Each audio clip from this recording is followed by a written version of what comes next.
ಉಡುಪಿಯ ಉದ್ಯಾವರದ ಒಂದು auto gas ಏಜೆನ್ಸಿಯಲ್ಲಿ LPG ದರ ಏರಿಕೆ ಮಾಡಲಾಗಿದ್ದು ಇದರ ವಿರುದ್ಧ ಉಡುಪಿಯ ಆಟೋ ಚಾಲಕರು ರೊಚ್ಚಿಗೆದ್ದಿದ್ದಾರೆ.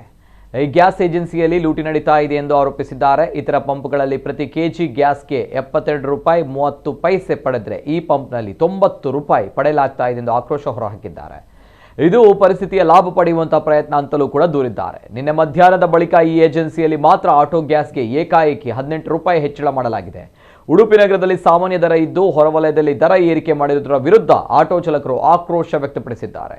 ಪಂಪ್ ಎದುರು ಆಟೋಗಳನ್ನು ಸಾಲಾಗಿ ನಿಲ್ಲಿಸಿದ್ದಾರೆ. ನಮ್ಮದು ಹೊಸ ಸ್ಟಾಕ್ ಎಂಬುದಾಗಿ ಪಂಪ್ ಮಾಲಕರು ನೆಪ ಹೇಳ್ತಾ ಇದ್ದಾರೆ ಎಂದು ಚಾಲಕರು ಆರೋಪಿಸಿದ್ದಾರೆ. ಜಿಲ್ಲಾಧಿಕಾರಿಗಳು ಮತ್ತು ಜಿಲ್ಲಾ ಪೊಲೀಸರು ಈ ಬಗ್ಗೆ ಗಮನ ಹರಿಸಬೇಕು ಎಂದು ಒತ್ತಾಯಿಸಿದ್ದಾರೆ. ಆಟೋ ಗ್ಯಾಸ್ ದರ ಇಳಿಸದಿದ್ದರೆ ಹೋರಾಟ ನಡೆಸುವ ಎಚ್ಚರಿಕೆಯನ್ನು ನೀಡಿದ್ದಾರೆ.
₹62 ನಮ್ಮ ಈ ಒಂದು LPG ಗ್ಯಾಸ್ಗೆ ರೇಟ್ ಇರ್ತದೆ ಪರ್ ಲೀಟರ್ಗೆ. ಅದು ಈಗ ಸ್ವಲ್ಪ ಈ ವಾರ್ನಿಂದಾಗಿ 67 ಆಗಿ 72.30 ಪೈಸೆ ಆಗಿ ಎಲ್ಲ ಪಂಪಲ್ಲಿ ನಿಂತಿದೆ. ದಯವಿಟ್ಟು ನಿನ್ನೆ ಮಧ್ಯಾಹ್ನದಿಂದ ಈ ಒಂದು ಉದ್ಯಾವರ ಆಟೋ ಗ್ಯಾಸ್ ಪಂಪ್ಗೆ ನಮ್ಮ ಸದಸ್ಯರು ಬಂದು ಗ್ಯಾಸ್ ಹಾಕಲಿಕ್ಕೆ ಹೋದಾಗ ಸಡನ್ನ 90 ರೂಪಾಯಿ ಮಾಡಿದ್ದಾರೆ. ಇದು ಯಾವ ನ್ಯಾಯ?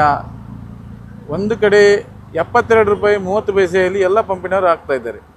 ಈ ಪಂಪಲ್ಲಿ 90 ರೂಪಾಯಿ ಮಾಡಿದ್ದಾರೆ. ಅದಕ್ಕೆ ನಮ್ಮ ಸದಸ್ಯರು ಅವರ ಹತ್ರ ವಿಚಾರಿಸಿದಾಗ ಅವರು ಹೇಳ್ತಿದ್ರು, ನಮಗೆ ಹೊಸ ಸ್ಟಾಕ್ ಬಂದಿದೆ, ಹಾಗಾಗಿ ಅದೆಲ್ಲ ಹಳೆ ಸ್ಟಾಕಲ್ಲಿ ಅವರು ಮಾರ್ತಾ ಇದ್ದಾರೆ, ಹೊಸ ಸ್ಟಾಕಿಗೆ ರೇಟ್ 90 ರೂಪಾಯಿ ಆಗಿದೆ, ಇದಕ್ಕಾಗಿ ನಾವು ಜಾಸ್ತಿ ಮಾಡಿದ್ದೇವೆ, ನಮ್ಮ ಓನರ್ ಹೇಳಿದ್ದಾರೆ ಅಂತ ಹೇಳಿದ್ದಾರೆ.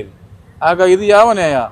ಇಂಥ ನ್ಯಾಯವನ್ನು ಇಟ್ಕೊಂಡು ನಮಗೆ ನಮ್ಮದರಲ್ಲಿ ಇವರು ಲೂಟಿ ಮಾಡ್ತಾ ಇದ್ದಾರೆ.